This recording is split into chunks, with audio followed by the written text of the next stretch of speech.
Bonjour tout le monde. Bienvenue dans ce petit cours où je vais vous expliquer la sérialisation et la désérialisation des objets Python. Alors, c'est quoi la sérialisation? La sérialisation est ce processus de transformation des objets Python en des flux d'octets. Donc, ces flux d'octets peuvent plus tard être insérés dans un fichier ou dans une base de données ou même envoyés dans un réseau via un pilote réseau. Voilà. Donc, les deux modules qu'on va utiliser, comme je l'ai dit, c'est PyCall et Self. Pour commencer, on va commencer par le premier qui est PyCall. Alors, on va l'importer. Import PyCall. On va créer des données, des objets Python qu'on va plus tard sérialiser. Donc, ces objets, on va commencer par créer un dictionnaire. Un dictionnaire, je vais appeler mon premier dictionnaire dict1. Je vais le déclarer dict. Et je vais ajouter des données. On va créer un dictionnaire de pays. Un dictionnaire de pays, donc ce dictionnaire va prendre des valeurs. On peut mettre ici pays.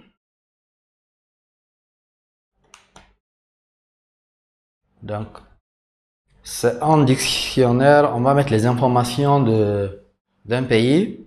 Par exemple, je vais prendre ici le nom du pays, name. Je vais prendre Guinée, capitale, Conakry. Donc, ici, ce ne sont que des données Python. C'est un dictionnaire qu'on est en train de créer. OK? Capitale, Conakry. On va mettre la monnaie. La monnaie, donc c'est GNF.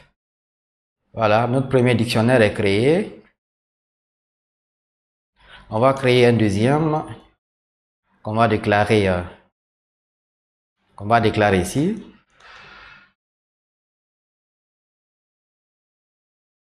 On va l'appeler dict2. C'est dict. Donc on va le remplir ici. C'est pas dict12 mais dict2. Voilà, name Guinée. Cette fois-ci on va mettre Mali. Capitale Bamako. Monnaie franc CFA. Voilà, on a créé des dictionnaires Python. On va finir par créer une liste. On va créer une liste qu'on va appeler liste 1. On va remplir notre liste. On peut mettre des données 5, 8. On va mettre notre liste à l'intérieur.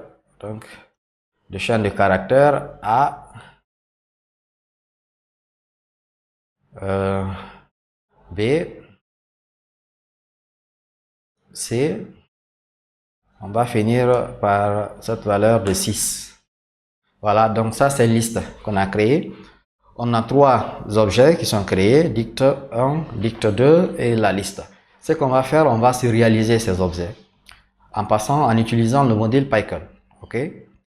Pour sérialiser cet objet, on va créer un fichier où on va stocker ces données.